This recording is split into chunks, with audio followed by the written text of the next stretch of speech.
जय हिंद साथियों, स्वागत है एक बार फिर से आपका एक नई वीडियो में। और आज है रीट पात्रता की दूसरी वीडियो। इससे पहले एक वीडियो हो चुकी है तो उसको भी आप लोग जरूर देख लें, क्योंकि इन सभी वीडियो में रीट पात्रता के लिए मोस्ट इंपॉर्टेंट प्रश्न कराए जा रहे हैं, जिसमें कि मनोविज्ञान के 30 प्रश्न पूछे जाएंगे। तो आप देखेंगे कि इस वीडियो से ज़्यादा क्वेश्चन यहीं से मिलेंगे।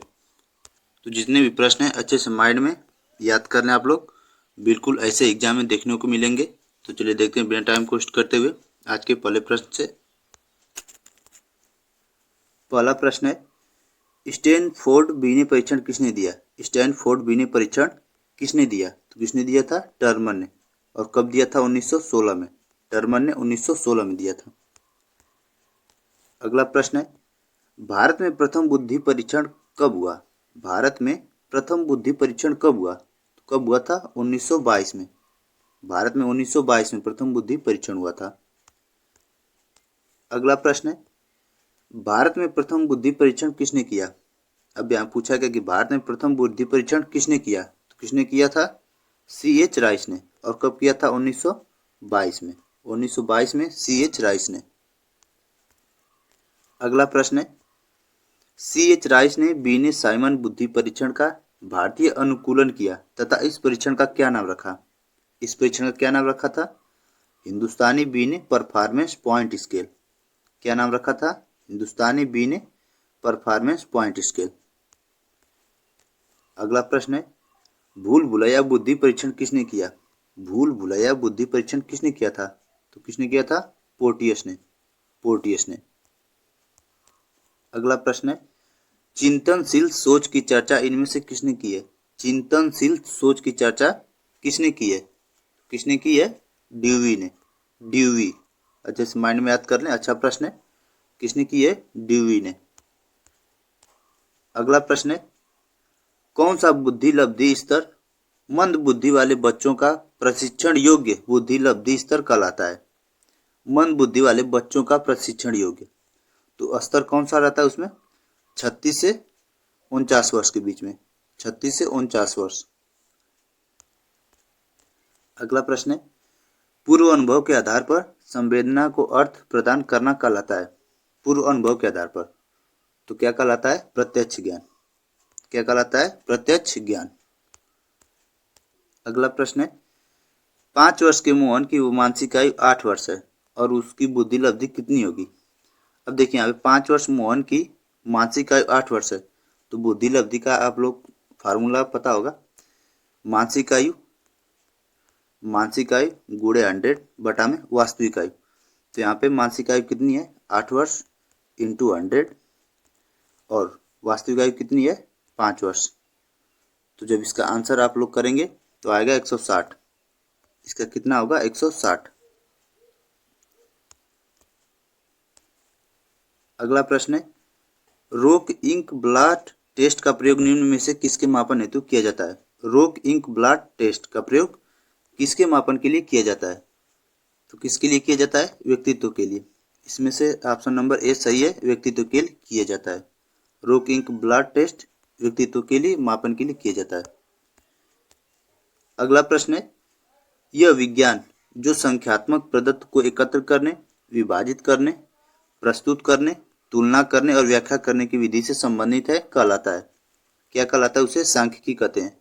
जो विभाजित करने, प्रस्तुत करने, तुलना करने, व्याख्या करने की विधि से संबंधित है तो उसको सांख्यिकी कहते हैं। अगला प्रश्न है, पिछड़े बच्चों के लिए शैक्षिक लब्धि की अवधारणा किसने दी? पिछड़े बच्चों के लिए शैक्षिक लब्धि की अवधारणा किसने दी? तो इसका सही आंसर है सिरिल बर्ट ने। किसने दी थी? सिरिल बर्ट ने। अगला प्रश्न है, पियाजे के अनुसार संज्ञानात्मक विकास की द्वितीय अवस्था क्या है? पियाजे के अनुसार संज्ञानात्मक विकास की द्वितीय अवस्था तो द्वितीय अवस्था क्या है? पूर्व संक्रिया की अवस्था। पूर्व संक्रिया की अवस्था, इसको ही द्वितीय अवस्था कहते हैं। अगला प्रश्न है, शारीरिक विकास को प्रभावित करने वाला कारक कौन सा है? शारीरिक विकास को प्रभावित करने वाला कारक कौन सा है? तो इसमें से वंशानुक्रम भी है, वातावरण भी है और खेल तथा व्यायाम भी है। तो इसका आंसर है उपरोक्त सभी। इसमें तीनों सही हैं, उपयुक्त सभी। शारीरिक विकास को प्रभावित करने वाले तीनों कारक हैं तो इसका आंसर है उपयुक्त सभी। अगला प्रश्न है, पियाजे मुख्य रूप से किसके अध्ययन के लिए जाने जाते हैं?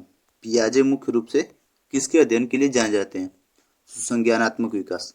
किसके लिए जाने जाते हैं? संज्ञानात्मक विकास के लिए। अगला प्रश्न है, जब मानव शरीर के एक भाग को दिए गए प्रशिक्षण का अंतरण दूसरे भाग में हो जाता है तो इसे कहते हैं? तो इसको क्या कहते हैं? द्विपार्श्विक अंतरण। द्विपार्श्विक अंतरण। अगला प्रश्न है, दिए हुए प्राप्तांकों के समूह में जो प्राप्तांक बहुधा सबसे अधिक बार आता है उसे कहते हैं? जो सबसे बार आता है सबसे अधिक बार तो उसको क्या कहते हैं? बहुलक कहते हैं। जो सबसे अधिक बार आता है उसको बहुलक कहते हैं। अगला प्रश्न है, क्रिया प्रसूत अनुकूलन सिद्धांत का प्रतिपादन किसने किया? क्रिया प्रसूत अनुकूलन सिद्धांत का प्रतिपादन किसने किया था? तो स्किनर ने। अच्छा प्रश्न है, स्टार लगा लें आप लोग इस पर। किसने किया था? स्किनर ने। अगला प्रश्न है, अल्बर्ट बड्रा निम्न में से किस सिद्धांत से संबंधित है? अल्बर्ट बड्रा निम्न में से किस सिद्धांत से संबंधित है? तो ये कौन सा सिद्धांत दिए थे? सामाजिक अधिगम सिद्धांत। सामाजिक अधिगम सिद्धांत। अल्बर्ट बड्रा सामाजिक अधिगम सिद्धांत दिए थे। अगला प्रश्न है, मानसिक आयु का प्रत्यय दिया था। मानसिक आयु का प्रत्यय किसने दिया था? बीने साइमन ने। बीने साइमन ने। अगला प्रश्न है, निम्नलिखित में से कौन सा सीखने का नियम नहीं है? अब इसमें बताना है कि सीखने का नियम नहीं है। तो तनाव का नियम सीखने का नियम नहीं है। बाकी तत्परता का नियम, प्रभाव का नियम और अभ्यास का नियम, ये तीनों सीखने का नियम है, लेकिन तनाव सीखने का नियम नहीं है। अगला प्रश्न है, संबद्ध प्रतिक्रिया सिद्धांत में पावलोव ने प्रयोग किया। किस पर प्रयोग किया था? कुत्ते पर। पावलोव ने कुत्ते पर प्रयोग किया था संबद्ध प्रतिक्रिया सिद्धांत में। अगला प्रश्न है, सूझ द्वारा सीखने के सिद्धांत का प्रतिपादन किसने किया? सूझ द्वारा सीखने के सिद्धांत का प्रतिपादन किसने किया था? कोहलर ने। किसने किया था? कोहलर ने। किसने? कोहलर ने सूझ द्वारा सीखने के सिद्धांत का प्रतिपादन किया था। अगला प्रश्न है, कार्य को आरंभ करने, जारी रखने और नियमित करने की प्रक्रिया है, उस प्रक्रिया को क्या कहते हैं? प्रेरणा। कार्य को आरंभ करने, जारी रखने और नियमित करने की प्रक्रिया प्रेरणा कहते हैं। अगला प्रश्न है, विस्मृति कम करने का उपाय। विस्मृति कम करने का उपाय क्या है इसमें? पाठ की पुनरावृत्ति। पाठ की पुनरावृत्ति। अगला प्रश्न है, क्रोध व भय प्रकार है। क्रोध व भय प्रकार है, किसका प्रकार है? संवेग का। संवेग का क्रोध व भय प्रकार है। अगला प्रश्न है, दूसरे व्यक्ति के बाह्य व्यवहार की नकल है। दूसरे व्यक्ति के बाह्य व्यवहार की नकल है, अनुकरण। क्या है? अनुकरण। अगला प्रश्न है, यदि पूर्व ज्ञान व यहाँ पे वह है वह अनुभव नए प्रकार के सीखने में सहायता करते हैं तो उसे कहते हैं? पूर्व ज्ञान व अनुभव नए प्रकार के सीखने में सहायता करते हैं तो उसे क्या कहते हैं? सकारात्मक प्रशिक्षण स्थानांतरण। सकारात्मक प्रशिक्षण स्थानांतरण। अगला प्रश्न है, सीखी हुई बात को स्मरण रखने या पुनः स्मरण करने की असफलता को कहते हैं? उसको क्या कहते हैं? विस्मृति।